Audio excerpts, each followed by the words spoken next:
Texas and Oklahoma think they're ready for the SEC. I can assure you they are not.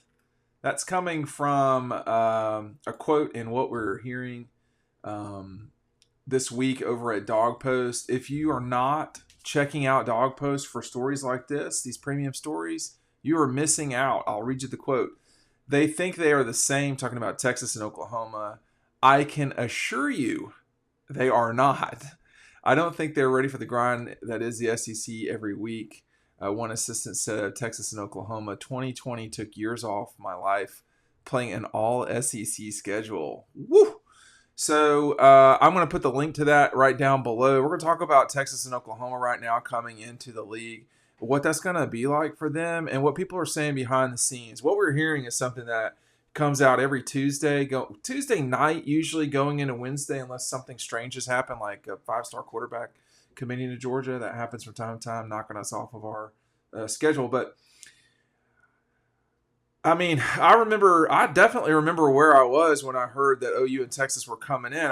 I'd come back from media days. I think that was in Birmingham, but I can't remember. All I know was I was in Watkinsville, and there was just, or did that happen at media? You know, it happened at media days, and a lot of the fallout was when I was in Watkinsville at that moment when just everything hit the fan. I mean, it was insane that the league would fundamentally change college football in a way that it had done with with the college conference championships, with conference championships in 1992 is when it happened. I can't remember when the SEC decided to do that, but I guess it was 1990. And you know, the SEC has often been at the forefront of change in college football. You would not have the current television situation without Georgia and Oklahoma specifically, those two schools, suing the NCAA for the rights to broadcast television games. I mean, that particular matter that Georgia and OU sued for in 1980, what became a Supreme Court case in 1984, that has changed college football ever since. And so when you look at where we're at right now with Oklahoma and Texas coming in, that's a direct result. You can draw a straight line from Georgia and OU suing the NCAA in the early 80s.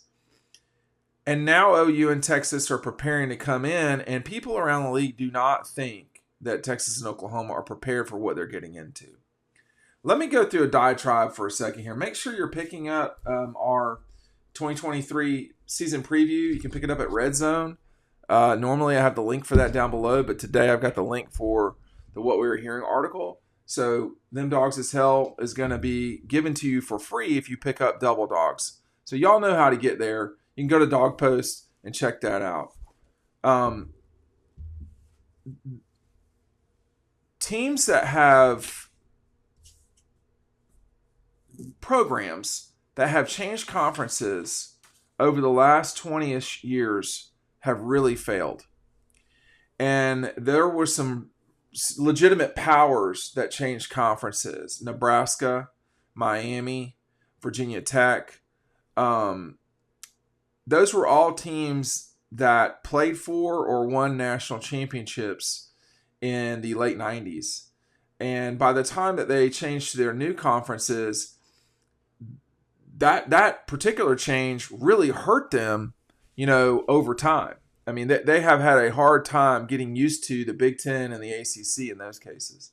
Utah has actually done okay. When you look at Missouri and Texas A&M, I think they are about where they've always been, which is just not mattering very much. I mean, no offense to Texas A&M. I think that there is a view in the world that A&M can be better than what they've shown, but I think they've won. I think Texas A&M has one 10-win season this century. So I don't think that that's something that is scaring a lot of people.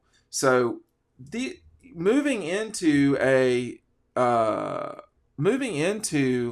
new league comes with all sorts of problems, and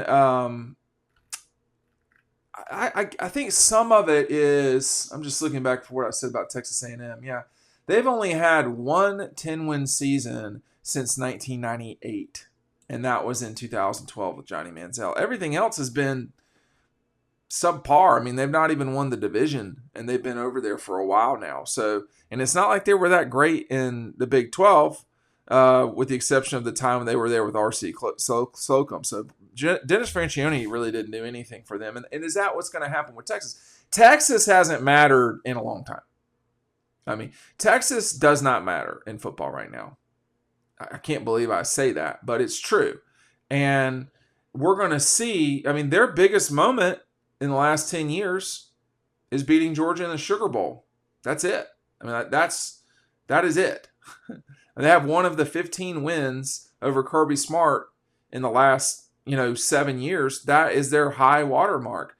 Nick Saban's high water mark, I don't think this is true necessarily, a high water mark, but Nick Saban has used wins over Kirby Smart to win the Southeastern Conference Championship, to win a national championship. Texas used it to win a Sugar Bowl, an irrelevant Sugar Bowl looking back on it, because it didn't do anything for that program. That head coach is gone. Will that happen to UT moving forward?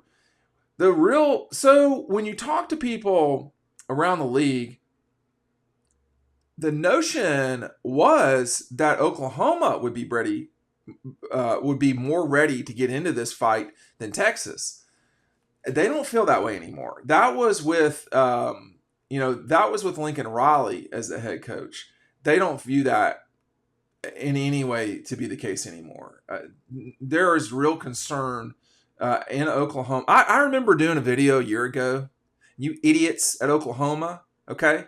We're talking about, you're being too, you don't know what you're talking about and all this stuff with Brent Venables. Yeah, no, I did. Maybe you should get the potatoes out of your ear and listen a little better.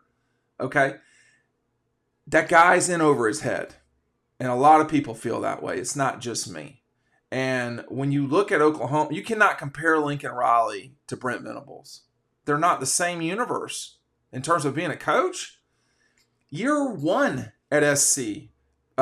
Lincoln Riley has them in the Pac-12 championship game, almost in the playoff. Now, they collapsed to a team that was far more physical and perhaps mentally tougher than they are in Utah. But Oklahoma managed to go 6-7 for the first time this century, having a losing record.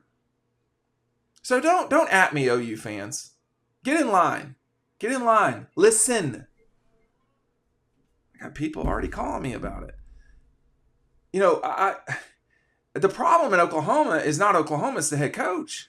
Okay? Now, that may be the case at Texas. I'm not sure as much at UT. But no one in the league, you know what? I'm not going to say no one.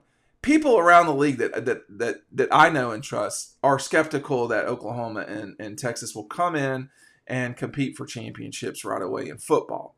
Basketball, I think Texas is immediately going to be a problem in this league. They are a very good basketball program. I thought they were the best. I thought they certainly could have won the national championship in basketball, men's basketball. They did not do that. Oklahoma's got a ways to go in basketball right now.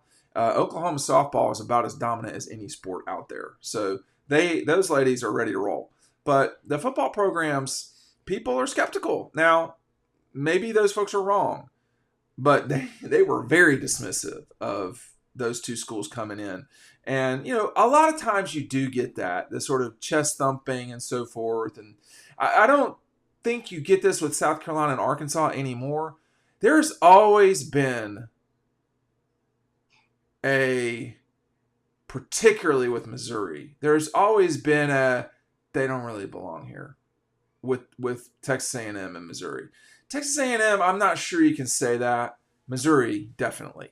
And Missouri has come a long way, but they had so far to go, y'all. I mean, they are not in the same universe as these other schools in terms of facilities for football. And I've watched. I mean, I was there for the first game that Missouri played in SEC play, and it was completely sold out. People were everywhere. And in that time, Missouri over the last 10 years has been more than 10 years, has steadily tried to improve their football facility, their football stadium. They've made it nicer, but it's not in the category, and it never will be, by the way, in the category of, what Georgia, Alabama, Tennessee have got. I mean, it is a mini Tiger Stadium. It is mini Death Valley. And that's not meant as a compliment. It's a strange place, but more than anything, I'd say and I meant that in terms of just not being a nice facility. Tiger Stadium is not nice. Death Valley is not nice at all. But and Neyland has come a long way. But all that's happened because of this money that the SEC is getting.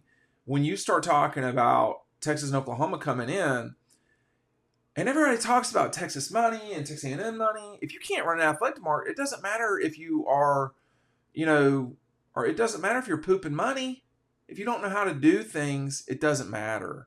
And we've seen in action in the SEC over time, programs that just don't know how to do it. And I think that's the problem at Texas right now in sports. Oklahoma is probably, I think they have a head coach problem in football. Obviously with softball, OU totally knows what they're doing. So it's not that Jokeless. I have a hard time pronouncing the last name sometimes because I don't pronounce it all the time. But their athletic director has been around the block for a long time. He's very good. And I think the Texas AD is pretty good, but they got the wrong head coach at Oklahoma in football. And we're gonna see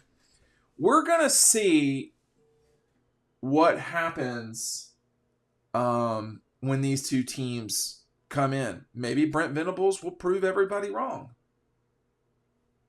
Probably not.